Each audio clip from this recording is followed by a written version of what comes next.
അപ്പം അമ്മയും പറഞ്ഞു ഇങ്ങനെ ഞങ്ങൾ ഫണ്ട് ചെയ്തോളാം, പക്ഷേ I just didn't want to be a financial burden to my parents. So yeah, working different jobs like while studying, I think you end up in like a lot of confrontation at work.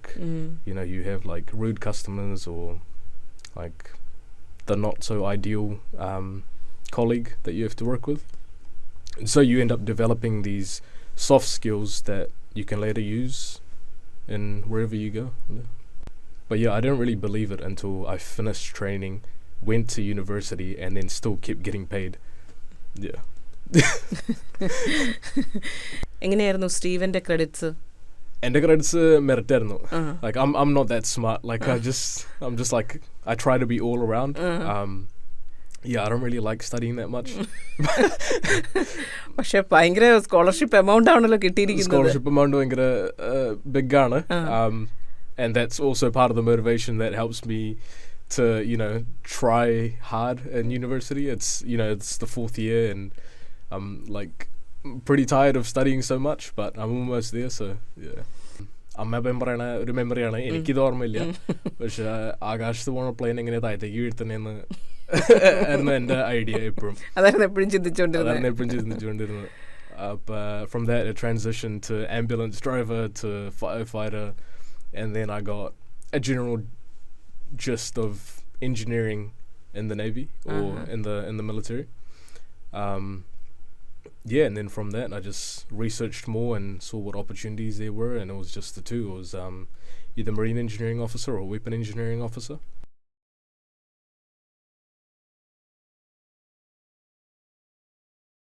നമസ്കാരം. നമ്മുടെ മലയാളം FM-ന്റെ യുവവാണിയിൽ ഞാൻ സിന്ധു പുനൂസ്, എന്നോടൊപ്പം Steven Shaji. സ്വാഗതം Steven നമ്മുടെ ഈ ഷോയിലേക്ക്. നമസ്കാരം. Thank you four having me.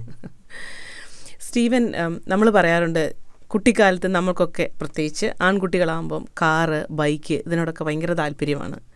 സ്റ്റീവൻ്റെ ആ താല്പര്യത്തെ ഒരു 300,000 സ്കോളർഷിപ്പ്, നേവിയുടെ സ്കോളർഷിപ്പോടുകൂടി AUTയിൽ ഇലക്ട്രിക്കൽ ആൻഡ് ഇലക്ട്രോണിക്സ് എൻജിനീയറിങ്ങിലേക്ക് സ്റ്റീവനെ എത്തിച്ചിരിക്കുകയാണ്. എങ്ങനെയായിരുന്നു സ്റ്റീവൻ്റെ കുട്ടിക്കാലം? കുട്ടിക്കാലം ഞാൻ ഭയങ്കര നോട്ടിയായിരുന്നു. അത് കഴിഞ്ഞിട്ട് ഇങ്ങനെ കിഡ്സ് പറയണ പോലെ ലോക്കിൻ ചെയ്തിട്ട് ഇങ്ങനെ ഇപ്പം ഉള്ള നല്ല സ്ഥലത്തേക്ക് എത്തി. ഇപ്പം എന്ത് ചെയ്യുന്നു? ഇപ്പം വെപ്പൺ എഞ്ചിനീയറിംഗ് ഓഫീസറായിട്ട് ഞാൻ ട്രെയിൻ ചെയ്യണു. AUTയിലെ ഇലക്ട്രിക്കൽ ആൻഡ് ഇലക്ട്രോണിക് എഞ്ചിനീയറിംഗ് പഠിക്കണു. ഫൈനൽ ഇയർ ആണ്. ഇപ്പം 1 more semester to go and then yeah, I'm finished. എങ്ങനെയാണ് മെറൈൻ എഞ്ചിനീയറിംഗിലോട്ട് ഇൻട്രസ്റ്റ് വന്നത്? മെറൈൻ എഞ്ചിനീയറിംഗിലേക്ക് ഇൻട്രസ്റ്റ് വന്നത് ഞാൻ റിക്രൂട്ടറിൻ്റെ അടുത്ത് സംസാരിച്ചപ്പോഴാണ്. അപ്പോൾ ഞങ്ങൾ ഹൈസ്കൂളിൽ ഇങ്ങനെ കരിയേഴ്സ് ഡേ എന്ന് പറഞ്ഞിട്ട് വർഷത്തിലൊരിക്കൽ ഒത്തിരി ഓർഗനൈസേഷൻസ് വരും. എന്നിട്ട് അവർ ഇങ്ങനെ പിച്ച് ചെയ്യും, like why you should be a part of our organization, what we bring to the table, so stuff like that. And then it's always like the military that stands out. അപ്പോൾ അവർ ആർമിയുടെ artillery ആൾക്കാർ ഒക്കെ അവരുടെ വലിയ തോക്ക് കൊണ്ടുവരും. പിന്നെ എപ്പോഴും ഒരു ചാലഞ്ചാണ്, എന്തോരം പുഷപ്സ് ഒക്കെ ചെയ്യാൻ പറ്റും. അപ്പം അങ്ങനെ വെച്ചിട്ട് it was always lingering in the back of my head, you know, and I really wasn't interested in 9 to 5, and I just wanted something that would make a difference, and yeah, just somewhere where I could work with like-minded people working towards the same goal. എങ്ങനെയായിരുന്നു schooling ഒക്കെ? നാട്ടിലായിരുന്നോ ഇവിടെയായിരുന്നോ schooling? ഞാൻ ജനിച്ചത് നാട്ടിലാണ്, അങ്കമാലിയിൽ. 6 വയസ്സ് വരെ അവിടെ ഉണ്ടായിരുന്നു. predominantly with അപ്പച്ചൻ and അമ്മച്ചി from mom's side. അത് കഴിഞ്ഞിട്ട് ഞങ്ങൾ 2008 ഇങ്ങോട്ട് മാറി, ഫാങ്കറയിലേക്ക് മാറി. വീട്ടിൽ അപ്പ അമ്മയുണ്ട്, അവർ ഹെൽത്ത് കെയറിൽ ജോലി ചെയ്യണു. എൻ്റെ അടിയിൽ 2 അനിയന്മാരുണ്ട്, അവർ ട്വിൻസാണ്. അവർ ഇയർ 11 പൊമ്പേലിയർ കാത്തലിക് കോളേജിൽ. സ്കൂളിൽ ഇവിടെ വന്ന് ജോയിൻ ചെയ്തു. അത് കഴിഞ്ഞ് ഇവിടുത്തെ സ്റ്റുഡൻസുമായിട്ട് എങ്ങനെയാണ് പെട്ടെന്ന് സിങ്കായോ? എങ്ങനെയാണ് നമ്മളെ കേൾക്കുന്ന ഇപ്പം ഇതേ പ്രായത്തിൽ വരുന്ന, അതായത് 5-6 വയസ്സിലൊക്കെ ഇവിടെ വരുന്ന കുട്ടികൾക്ക് ഒരു ഹെൽപ്പാകുമെന്ന് വിചാരിച്ചുള്ള ചോദ്യമാണ്. എങ്ങനെയാണ് ഇവിടുത്തെ സ്കൂളും ആക്ടിവിറ്റീസും ഒക്കെ ആയിട്ട് സ്റ്റീവൻ സിങ്കായത്? ആദ്യത്തെ വർഷം അത്ര നല്ലതല്ലായിരുന്നു. സെക്കൻഡ് ഇയർ ആണെന്ന് എനിക്ക് തോന്നുന്നു. അപ്പോൾ അതിനകത്ത് ഇങ്ങനെ ഒത്തിരി കംപ്ലയിൻസ് ഒക്കെ ഉണ്ടായിരുന്നു. ഇങ്ങനെ സ്റ്റെഫിൻ ഇങ്ങനെ പിൻ ചെയ്തു, എന്നെ ഹിറ്റ് ചെയ്തു. ഇങ്ങനെ നാട്ടിലറിയാലോ, നാട്ടിലത്തെ പിള്ളേർ അങ്ങനെയാണ്. അപ്പോൾ ആ മൈൻഡ് സെറ്റിൽ നിന്ന് മാറാനായിട്ട് കുറച്ച് ഡിഫിക്കൽട്ടായിരുന്നു. അപ്പോൾ ആദ്യം പോയ സ്കൂള് ഹൊറ സ്കൂൾ എന്ന് പറയും. അതിങ്ങനെ കുറച്ചുകൂടി ലോവർ എക്കണോമിക് സ്കൂളാണ്. അപ്പോൾ കുറച്ച് സ്ട്രഗിളൊക്കെ ഉണ്ടായിരുന്നു. എന്നിട്ട് അവിടെ നിന്ന് സെയിൻറ്റ് ഫ്രാൻസിസ് എക്സേവിയർ പ്രൈമറി സ്കൂളിലേക്ക് മാറി. അത് കാത്തലിക് സ്കൂളാണ്. അപ്പോൾ അവരിങ്ങനെ നന്നായിട്ട് എങ്ങനെ ബിഹേവ് ചെയ്യേണ്ടത് നമുക്ക് പഠിപ്പിച്ചു. ടീച്ചേഴ്സ് ഭയങ്കര സപ്പോർട്ടീവ് ആയിരുന്നു. But yeah, initially it was a bit hard, but got there in the end. സ്കൂളിൽ എന്തെങ്കിലും പ്രത്യേകിച്ച് എക്സ്ട്രാ കരിക്കുലർ ആക്ടിവിറ്റീസിൽ പങ്കെടുക്കുകയോ എങ്ങനെയാണ് മുന്നോട്ട് പോയത്? പിന്നെ എക്സ്ട്രാ കരിക്കുലർ ആക്ടിവിറ്റീസ് ഞാൻ എപ്പോഴും ചെയ്തിട്ടുണ്ട്. Sports predominantly. So I played rugby, football, cricket, hockey. എല്ലാത്തിലും ഉണ്ട്. അപ്പം അങ്ങനെ അത് കഴിഞ്ഞിട്ട് മിക്സ് മാർഷൽ ആർട്സ് തുടങ്ങി. From the age of 14 to 16 I did mixed martial arts. I really enjoyed that and I did pretty well in it. But parents അങ്ങനെ അത്രയും supportive അല്ലായിരുന്നു. It's combat sports. Yeah. And then I started working from the age of 16, so I pretty much dropped sports and just started gym. ഇങ്ങനെ volunteering ഞാൻ ചെയ്തായിരുന്നു. ഞങ്ങളുടെ school ഭയങ്കര servant leadership focused ആയിരുന്നു. അപ്പോൾ സെർവൻറ്റ് ലീഡർഷിപ്പ് എന്ന് പറയുമ്പോൾ നമ്മൾ ലീഡിങ് ബൈ എക്സാമ്പിൾ. കാത്തലിക് സ്കൂളായിരുന്നു. അപ്പോൾ extraordinary minister of communion, also serving, get up at assemblies to speak. Yeah, so I think from around year 10 I was kind of like molded into the ideal head boy. And then 2020 എനിക്ക് head ബോയുടെ position കിട്ടി. നല്ലൊരു അച്ചീവ്മെൻറ്റാ അല്ലേ? അങ്ങനെ ഒരു head boy പൊസിഷനിൽ ഇരുന്നതുകൊണ്ട് ഇങ്ങനെ ഒരു selection process, നേവിയുടെ ഒരു സെലക്ഷൻ പ്രോസസ്സ് വന്നപ്പോൾ അതെങ്ങനെ ഹെൽപ്പ് ചെയ്തു? I think the leadership component is an essential part of becoming a naval officer. So നമ്മുടെ സ്മാർട്സ് മാത്രമല്ല, അക്കാഡമിക്സ് മാത്രമല്ല, നമ്മൾ ഓൾ റൗണ്ടഡ് പേഴ്സൺ ആയിരിക്കണം. Extra curricular activities definitely helped with that. Also the leadership. So when the time comes you have to be able to use your voice and you have to command people around, you know. But it's not always that. You don't always rely on your rank. That's what makes you a bad officer. It's just when the time comes you have to be able to use your voice. എങ്ങനെയായിരുന്നു ഈ selection പ്രോസസ്സിലേക്കുള്ള preparation? ഇപ്പം ഞാനൊരു year 12ൻ്റെ എൻഡായപ്പോഴേക്കും നേവിയിലേക്ക് apply ചെയ്തു. Prior to that I was looking into the special forces, so the Royal New Zealand Special Air Services. They have the highest standards and it's the most elite team of our military. I think you're interested ആയിരുന്നു. പക്ഷേ ഇങ്ങനെ പേരൻസും ഫാമിലിയും ഫ്രണ്ട്സും എല്ലാവരും പറഞ്ഞു, like what are you going to do when you leave, you know? You have all this world class training but you can't really apply it to anything. So with that, and also being the oldest in the family, like oldest child in the family, it's a lot of like responsibility in terms of like either doctor, engineer or lawyer. You know how it is. Yeah. But engineering ഭയങ്കര ഒരു interest ആയിരുന്നു. അപ്പോൾ so I started seeking jobs in the Navy related to engineering. And then yeah, the application process took about a year and a half. So yeah. എങ്ങനെയായിരുന്നു application പ്രോസസ്സിന് വേണ്ടി prepare ചെയ്തത്? എന്തെങ്കിലും ഫിസിക്കലായിട്ടുള്ള preparation ഉണ്ടോ അതോ IQ മാത്രം focus ചെയ്യുമായിരുന്നോ? എങ്ങനെയാണ് അതിനെക്കുറിച്ചൊന്ന് elaborate ചെയ്ത് പറയാമോ? ആപ്ലിക്കേഷൻ പ്രോസസ്സ് ഭയങ്കര ഓൾറൗണ്ടഡ് ആണ്. ഫിറ്റ്നസ് ഉണ്ട്, തിയറി ഉണ്ട്, സൈക്കോളജി ഉണ്ട്. ഇപ്പോൾ സാധാരണ ആപ്ലിക്കേഷൻ പ്രോസസ്സ് തുടങ്ങുന്നത് നമ്മൾ ഡിഫൻസ് കരിയേഴ്സിൻ്റെ വെബ്സൈറ്റിൽ പോയിട്ട് നമ്മുടെ ഡോക്യുമെൻറ്റ്സ് ഒക്കെ ഗ്യാദർ ചെയ്യും. എന്നിട്ട് അപ്ലൈ ചെയ്യാനകത്ത് ഇപ്പോൾ നമ്മുടെ ബർത്ത് സർട്ടിഫിക്കറ്റ്, പാസ്പോർട്ട് എല്ലാം വെച്ചിട്ട് അവർ ബാക്ക്ഗ്രൗണ്ട് ചെക്സ് ചെയ്യും. ഡൊമസ്റ്റിക് ബാക്ക്ഗ്രൗണ്ട് ചെക്സ് ചെയ്യും, ഇൻ്റർനാഷണൽ ബാക്ക്ഗ്രൗണ്ട് ചെക്സ് ചെയ്യും. അത് കഴിഞ്ഞിട്ട് അസസ്മെൻറ്റ് ഡേ എന്ന് പറഞ്ഞിട്ടൊരു ഇൻവിറ്റേഷൻ കിട്ടും. അസസ്മെൻറ്റ് ഡേയിൽ പോയിട്ട് നമ്മൾ ഫിറ്റ്നസ് ടെസ്റ്റ് ചെയ്യും. ഇപ്പോൾ fitness from memory it was A beat test, it was push-ups and crunches. And there's certain grades to it, so the better you do, the higher the grade you get. And then for the theory it was 5 different papers. So like നമ്മൾ ഇപ്പോൾ ആലോചിക്കുകയാണെങ്കിൽ university papers പോലെ sort of like, or like NCA papers, end of year exam papers. Yeah. There was 5 of them. One was abstract reasoning, the other was general intelligence, one was mechanical reasoning, and then a maths paper and advanced maths paper. So depending on the role that you're looking to get into, there's certain marks that you have to achieve. എന്ത് തരം സ്കില്ലായിരുന്നു Steven ഉണ്ടായിരുന്നത് ഇതുമായിട്ട് match ആവുന്നത് ഈ ഒരു marine engineering ലൈനിലേക്ക് പോകാനായിട്ട് ഒരു ഇൻബിൽറ്റ് സ്കില്ലുണ്ടായിരുന്നു? ഇൻബിൽറ്റ് സ്കിൽ എന്ന് പറഞ്ഞാൽ കാര്യമായിട്ടൊന്നും ഇല്ലായിരുന്നു. അതൊക്കെ ഡെവലപ്പ് ചെയ്തിട്ടാണല്ലോ വന്നത്. ഇപ്പോൾ 16 ഇയേഴ്സോട് തുടങ്ങി ഞാൻ ജോലി തുടങ്ങിയായിരുന്നു. ഇപ്പോൾ സ്പോർട്സ് എല്ലാം ഡ്രോപ്പ് ചെയ്തിട്ട് യൂണിവേഴ്സിറ്റി പോകണ ഒരു ഐഡിയ ഉണ്ടായിരുന്നു മൈൻഡിൽ. അപ്പോൾ it was all about how can I prepare myself financially. അപ്പം അമ്മ പറഞ്ഞു ഇങ്ങനെ ഞങ്ങൾ ഫണ്ട് ചെയ്തോളാം, പക്ഷേ I just didn't want to be a financial burden to my parents.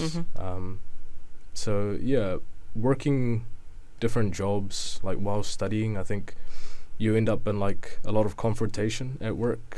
You know, you have like rude customers or like the not so ideal colleague that you have to work with. So you end up developing these soft skills that you can later use in wherever you go. നല്ലൊരു പോയിൻ്റാണ്.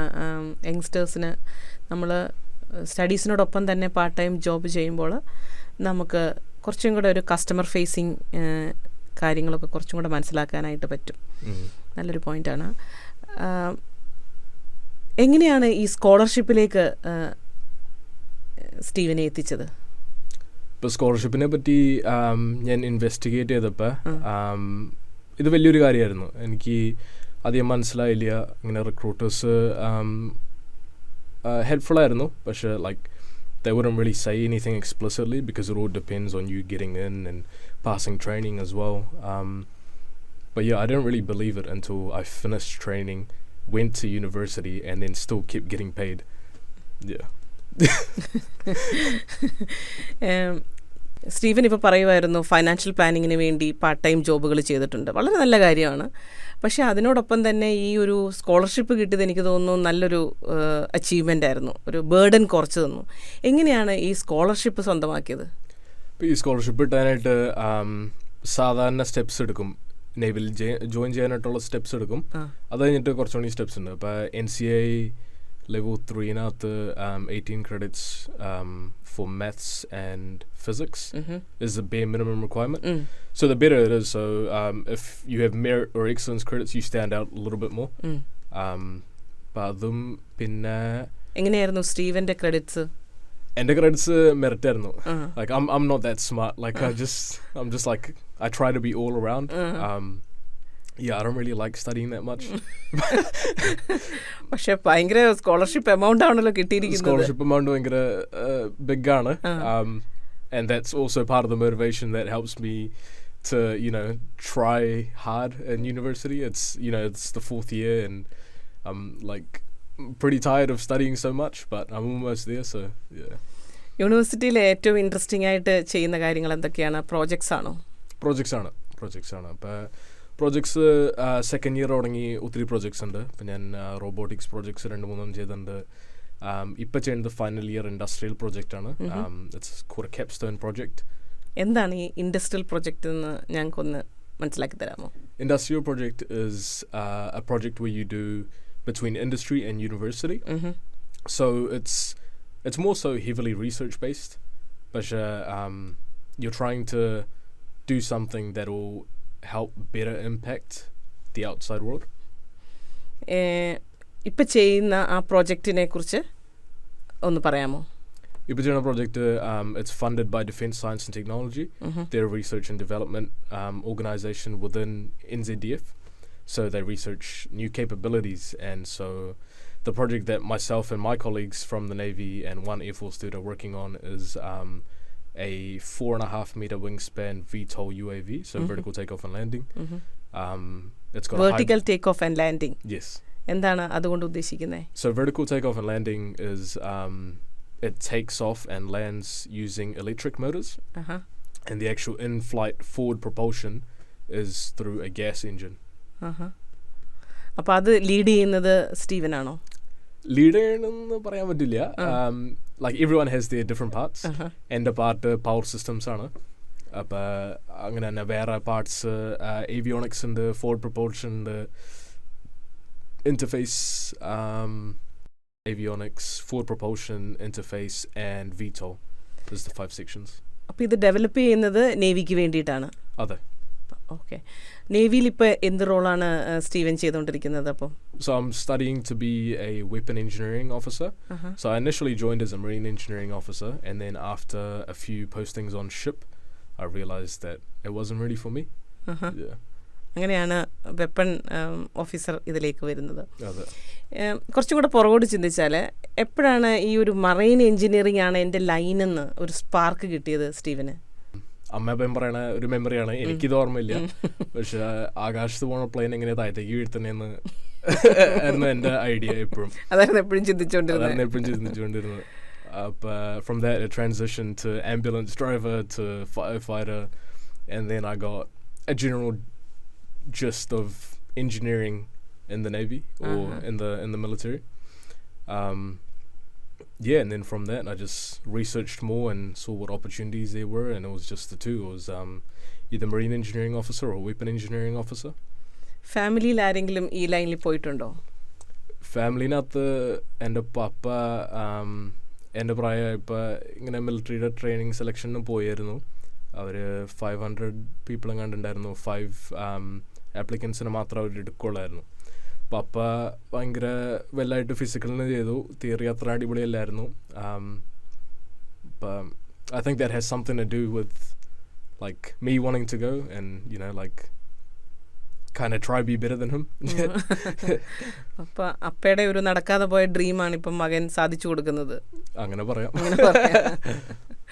സ്റ്റീവനെ ഇപ്പോൾ കേട്ടപ്പോൾ എനിക്ക് തോന്നുമായിരുന്നു വളരെ സ്റ്റൂഡിയസ് ആയിട്ടുള്ളൊരു ആളായിട്ട് തോന്നുന്നുണ്ട്.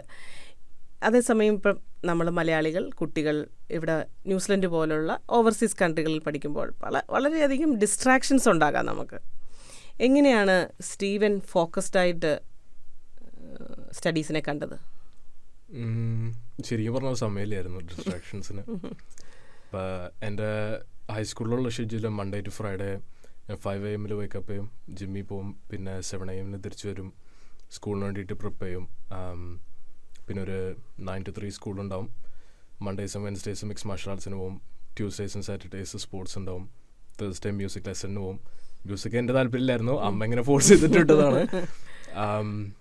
പിന്നെ ഫ്രൈഡേ സാറ്റർഡേ സൺഡേ ജോലി ചെയ്യായിരുന്നു.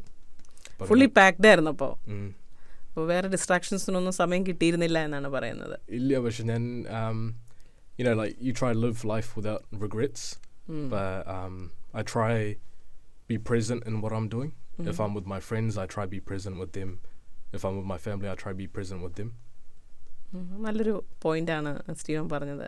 മൈൻഡ് ഇവിടെയും ബോഡി വേറൊരിടത്തും ആയിട്ട് വെക്കാതെ എവിടെയാണോ അവിടെ പ്രസൻറ്റ് ചെയ്യുക എന്നുള്ളതാണ് സ്റ്റീവൻ്റെ ഒരു policy.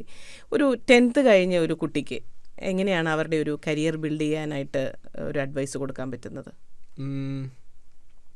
I think the New Zealand careers website is a really good option. അവർക്കൊരു quiz ഉണ്ട്. I think it takes 5 or 10 minutes to do. And so you do the quiz, it'll ask you some basic questions about what you're interested in. അത് കഴിഞ്ഞിട്ട് അവരൊരു gauge തരും. ഇങ്ങനെ നിങ്ങൾ ചിലപ്പോൾ ഈ ജോലിക്ക് ഭയങ്കര സൂട്ടബിൾ ആയിരിക്കും, അല്ലെങ്കിൽ ഈ ജോലിക്ക് ഭയങ്കര സൂട്ടബിൾ ആയിരിക്കും. അപ്പോൾ അങ്ങനെ വെച്ചിട്ട് ഒരു ഐഡിയ കിട്ടും എന്തൊക്കെ ഫീൽഡ്സിനകത്തേക്ക് പോകാൻ പറ്റും.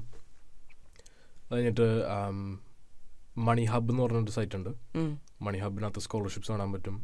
They give lots of advice for finance as well. സ്റ്റീവൻ്റെ ഒരു ജേർണി ഒന്ന് എക്സ്പ്ലെയിൻ ചെയ്യാമോ? 10th കഴിഞ്ഞിട്ട് എങ്ങനെയാണ് ഇവിടെ വരെ എത്തിയതെന്ന്? From year 10 I've just been trying to get more exposed. Teachers no mumbilo mottam, school no mumbilo mottam, so getting up at assemblies and talking and stuff. And then in year 11 I got selected as top 1% in New Zealand for business. And so they flew us out to Wellington. We had I think it was a 4-day camp, and it was just going around to all these different businesses and getting an appreciation for what life in business would be like.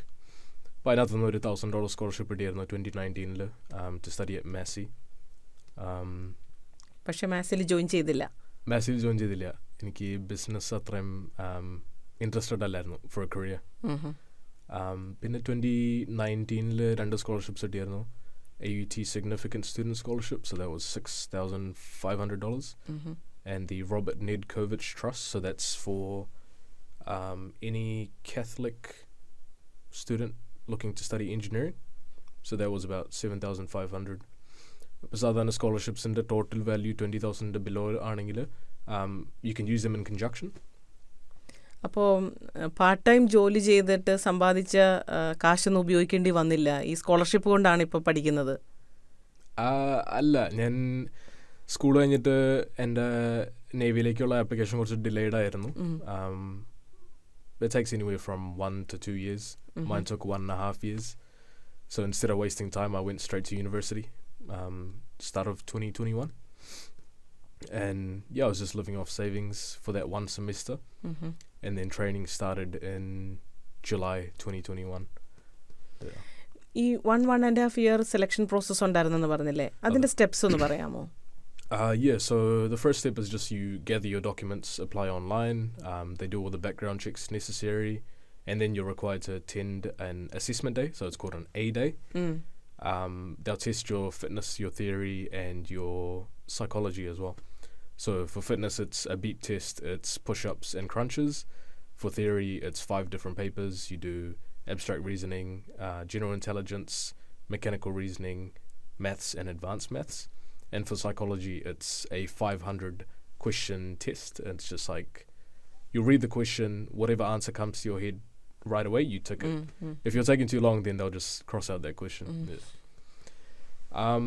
After that, it's an interview. So you attend an interview and you kind of just say what you bring to the table and why you want to join as well. എങ്ങനെയാണ് അതിനെ face ചെയ്തത് Steven? എൻ്റെ interview phone call interview ആയിരുന്നു, കോവിഡിൻ്റെ സമയമായിരുന്നു. അപ്പോൾ അവരിങ്ങനെ ചോദിച്ചു ഇങ്ങനെ എന്തിനാ ജോയിൻ ചെയ്യണം. അപ്പോൾ ഞാൻ പറഞ്ഞു ഇങ്ങനെ like I want to give back to the country for all the opportunities that I've received. I also wanted a challenge. I didn't want to work a 9 to 5. I wanted to work with like-minded people. Yeah. ആ interview കഴിഞ്ഞിട്ട് final officer selection board എന്ന് പറഞ്ഞൊരു interview ഉണ്ട്. അത് 4-day interview ആണ്, on base. And that's only for the officers that are looking to join. If you're looking to join as a rating or a non-commissioned officer, then that's not a step that you have to go through. So final officer selection board, that was pretty nerve-wracking. But you're 18 years old, out of high school, and you're living on like a military base, and it's just like so bizarre to you. Like you have all the operational side of things happening, like all the ships, all the security happening, and then you're just trying to prove yourself to them to take you and that you really want to be there. അപ്പോൾ അതൊരു ഭയങ്കര daunting experience ആയിരുന്നു. ഇങ്ങനെ ഫോണൊന്നും ഇല്ലായിരുന്നു. Yeah, and just the things that you had to do, like you are in front of like a panel of 5 people and they're just asking you questions and they're looking to see if you stick with your answer. And so they just keep asking you, are you sure, are you sure, are you sure? And you're just like, you don't really know what to do, So yeah, that was a pretty cool experience. But yeah, after the final officer selection board, if you pass that, you go into a full medical, and if you pass the full medical, then you get given an offer of service, and that's like a contract. So yeah, and then after that you attend an induction, so it's basically like assessment day, but just the fitness part, and then you start your intake. Oh, great. Yeah. നല്ലൊരു journey ആയിരുന്നു അത്. ഈ contract sign ചെയ്യാന്ന് പറയുമ്പം എത്രയെങ്കിലും ഇയേഴ്സിൻ്റെ ബോണ്ടോ അങ്ങനെ എന്തെങ്കിലും ആണോ കോൺട്രാക്റ്റിനകത്ത് ഉണ്ടോ? ബോണ്ട് ഉണ്ട്. അപ്പോൾ സ്കോളർഷിപ്പ് അനുസരിച്ച് അതിരിക്കും. സാധാരണ ആൾക്കാർ ജോയിൻ ചെയ്യുമ്പോൾ ഡിഗ്രി ഉണ്ടെങ്കിൽ ബോണ്ട് ഇങ്ങനെ കാര്യമായിട്ടില്ല. എൻ്റെ bond year on year return of service ആണ്. അപ്പോൾ for the Tangaroa scheme scholarship, it's every year that they fund for your study, you have to give back in service. So mine's 4 years for a 4-year degree. We also have other scholarship schemes. So we have the Chatham scheme scholarship. So that's if you want to study at a university that's not in Auckland. It's pretty much the same as Tangaroa, but you don't get a full-time salary. They just pay for your fees. Yeah. So once you say give back to the community, എങ്ങനെയാണ് how you give back to the community? So it's not really giving back to the community. It's giving back to the country as service. So you're kind of just attached to that service. So Army, Navy or Air Force, and you give back that many years in service.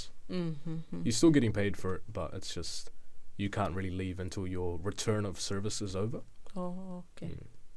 ഇപ്പോൾ Steven ഇവിടെ royal New Zealand നേവിയിലാണ് work ചെയ്യുന്നത്. ഒരു ഇന്ത്യക്കാരൻ എന്നുള്ള നിലയിൽ ഇവിടെ ജോലിയിൽ join ചെയ്ത് കഴിഞ്ഞ ശേഷം എങ്ങനെയായിരുന്നു കൊളീഗ്സിൽ നിന്നും ഒക്കെയുള്ള, കാരണം ഇന്ത്യൻസ് അത്ര കോമൺ അല്ലല്ലോ ആ ഒരു ഫീൽഡിൽ.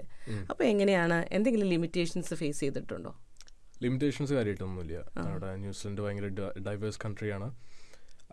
നേവിനകത്ത് തന്നെ ഒരു ചിലപ്പോൾ 10 ഇന്ത്യൻസ് മാത്രമേ ഉണ്ടാവുള്ളൂ. മലയാളീസ് ഇതുവരെ ആരും കണ്ടിട്ടില്ല. എൻ്റെ മുമ്പിലായാലും മലയാളീസിനെ ഞാൻ നോക്കിയിട്ടുണ്ട്, പക്ഷെ ആരും കണ്ടിട്ടില്ല. ഒരു മലയാളി ഉണ്ടോ എന്ന് നോക്കി ചെന്നപ്പോൾ തന്നെ അല്ലേ? നോക്കിയായിരുന്നു. ഞങ്ങൾക്ക് ഇങ്ങനെ ഒരു വെബ്സൈറ്റ് ഉണ്ട് ഞങ്ങളുടെ ഡിഫൻസ് പോർട്ടലിനകത്ത് തന്നെ. അപ്പോൾ അതിനകത്ത് ഞാൻ നമ്മുടെ കോമൺ മലയാളി ലാസ്റ്റ് നെയിംസ് എല്ലാം അടിച്ചു നോക്കി. അതാരും കണ്ടില്ല. പക്ഷെ ഇങ്ങനെ ലിമിറ്റേഷൻസ് ഒന്നുമില്ല. ന്യൂസിലൻഡ് ഭയങ്കര ഡൈവേഴ്സാണ്. Navy ഭയങ്കര ഡൈവേഴ്സാണ്. Like times are changing and there's no real like bad blood. So everyone's very welcome, everyone's very open, up until the point that you're actually in the Navy and you finish training. Like it is a bit hard, but they're hard on everyone, Like training, it's just like how you see it in the movies. It's hard, it's strict, it's to a point. But yeah, as far as like everything else goes, it's everyone's working together, everyone's very open. Steven പറഞ്ഞിരുന്നു ടഫാണ് training, അല്ലെങ്കിൽ ഈ നേവിയിലുള്ള ആ training സമയത്ത് ആരെങ്കിലും ഇടയ്ക്ക് വെച്ച് drop ചെയ്തതായിട്ട് അറിവുണ്ടോ? ഉണ്ട്. On numerous occasions there's always people that drop out. So in the 10 or so steps that it takes to join the Navy, people are always getting filtered out, എനിക്ക് തോന്നുന്നു ഞാൻ ചെയ്തപ്പോൾ ഞാൻ ആദ്യം അപ്ലൈ ചെയ്തപ്പോൾ over 1000 ചിലപ്പോൾ ഒരു 1200 ആൾക്കാർ അപ്ലൈ ചെയ്തിട്ടുണ്ടാവും. അതിനകത്ത് ഞങ്ങൾ ഇൻടേക്കിൽ വന്നപ്പോൾ JOCT junior officer common training തുടങ്ങുന്ന സമയത്ത് ഞങ്ങൾ 24 പേർക്കാണ് സെലക്ഷൻ കിട്ടിയത്. അതിനകത്തുനിന്ന് ട്രെയിനിങ് പാസ് ചെയ്തവർ 22 പേര്, അതിനകത്ത് സ്കോളർഷിപ്പ് കിട്ടിയൊരു 5 പേര്. ഇപ്പോൾ സ്കോളർഷിപ്പ് സാധാരണ every 6 months അത് 2 കൊടുക്കും. അപ്പോൾ ഞാൻ ബാർ 2 ഇൻടേക്കിലായിരുന്നു. അപ്പോൾ 2 intakes ഉണ്ട് yearly. First one it got cancelled because of COVID. And so I think they were just trying to make up the numbers. But they do make exceptions. Like if you're really that good and you deserve the scholarship, they will make an exception. I'm not saying I was that good, but just like they will make an exception for you. അത് വലിയൊരു achievement ആണ്. ഒരു 1000 മേളിലുള്ള ആപ്ലിക്കൻസിനകത്തുനിന്ന് filter ചെയ്ത് 25 പേരാകുന്നു. അത് കഴിഞ്ഞ് scholarship കിട്ടിയത് വെറും 5 പേർക്കാണ്. അതിലൊരാളാണ്, അതും $300,000 ന്യൂസിലൻഡ് ഡോളേഴ്സിൻ്റെ സ്കോളർഷിപ്പ്. ഈ ഒരു വാർത്ത അറിഞ്ഞപ്പോൾ ഫാമിലിയിൽ എന്തായിരുന്നു റെസ്പോൺസ്? ഫാമിലിയിൽ അമ്മ അത്രയും സപ്പോർട്ടീവ് അല്ലായിരുന്നു. എന്തുകൊണ്ടാ? അമ്മയ്ക്ക് ഇങ്ങനെ ഡേഞ്ചറസ് ആയിട്ടുള്ള ജോലികൾ അത്ര ഇഷ്ടമില്ല. അപ്പം അമ്മ പറഞ്ഞു ഇങ്ങനെ നീ ചെയ്യണ്ട, നീ പോകണ്ട. പക്ഷെ അപ്പ ഭയങ്കര സപ്പോർട്ടീവ് ആയിരുന്നു. അപ്പ പറഞ്ഞു നിനക്ക് ഇഷ്ടമുള്ളത് തന്നെ നീ പോയിക്കോ, കുഴപ്പമില്ല. ട്രെയിനിങ്ങിന് വന്ന ആ ദിവസം വരെ അമ്മ ഭയങ്കര കരച്ചിലൊക്കെ ആയിരുന്നു. അത് കഴിഞ്ഞിട്ട് പിന്നെ കുഴപ്പമില്ലായിരുന്നു, അമ്മ അഡ്ജസ്റ്റ് ചെയ്തു.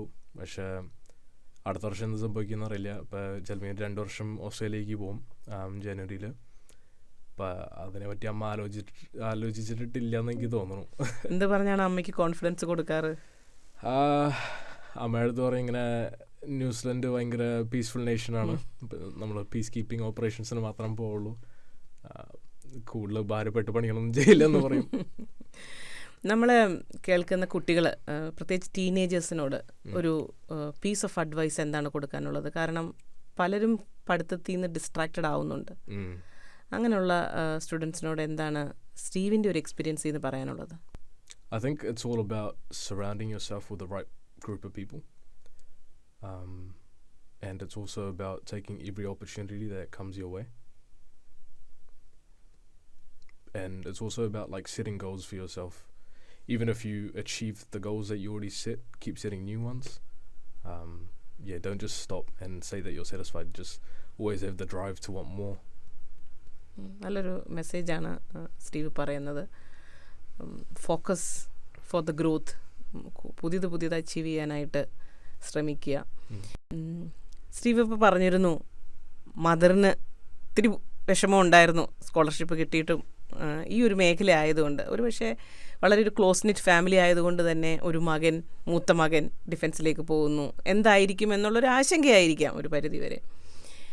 എങ്ങനെയാണ് ഇപ്പോൾ ഇവിടെ മാറി താമസിക്കുമ്പോൾ സ്റ്റീവൻ ആ ഒരു ഹോം സിക്നെസ് മാനേജ് ചെയ്യുന്നത്? ഇപ്പം ശരിക്കും പറഞ്ഞാൽ അത്ര ഹോം സിക്നെസ് ഇല്ല. മുമ്പൊക്കെ ഉണ്ടായിരുന്നു. 18 ഇയേഴ്സിൽ നിന്ന് ഇങ്ങനെ വീട് വിട്ട് പോകുമ്പോൾ ഭയങ്കര വലിയ എക്സ്പീരിയൻസ് ഒക്കെയാണല്ലോ. അപ്പം തന്നെ താമസിക്കുന്നതും ഇങ്ങനെ ഓക്രനില്ലാതെ ആൾക്കാരെ അറിയില്ല. അപ്പം അത് കുറച്ച് ഹാർഡായിരുന്നു. പിന്നെ എനിക്ക് പറ്റുന്ന സമയത്ത് ഞാൻ വീട്ടിൽ പോകും. ഇപ്പോൾ സാധാരണ വീക്കെൻഡ്സ് പോകാൻ നോക്കും, ഈ മാസത്തിലൊരിക്കൽ പോകാൻ നോക്കും ജോലിയുള്ള സമയത്ത്. But initially it was pretty hard, but now it's all right. Yeah. തിരിഞ്ഞു നോക്കുമ്പോൾ ഒരു പ്രൗഡസ്റ്റ് മൂമെൻ്റ് ഏതാണ് സ്കോളർഷിപ്പ് ഒഴിച്ചാൽ?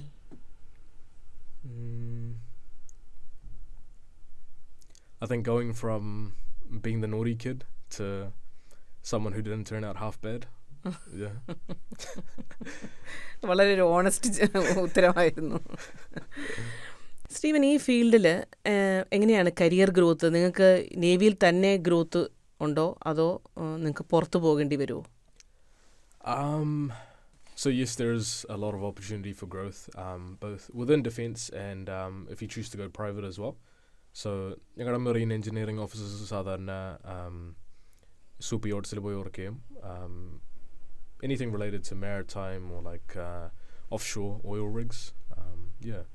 And then for weapon engineering officers, it's a bit more specialized because the work that we do is heavily like weapons, radars, communications.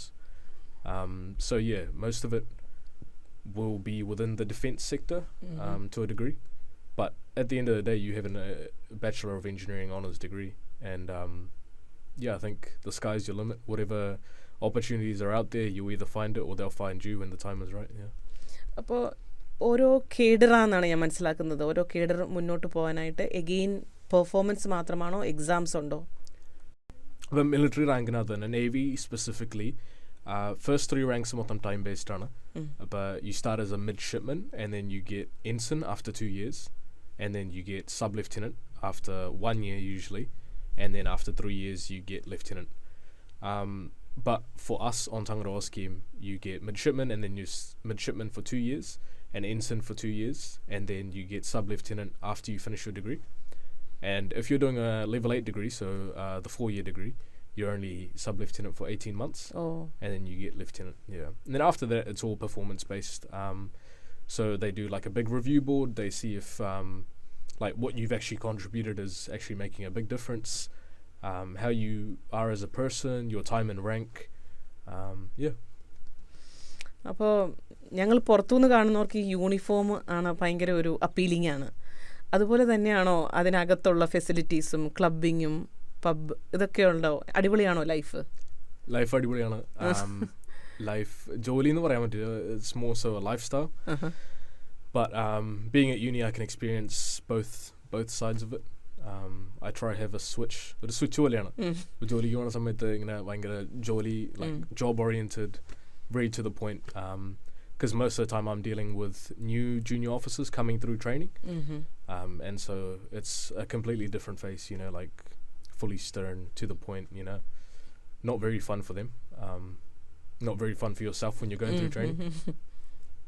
In terms of like the civilian aspect of going to university, it's fun. It's just like any other uni student.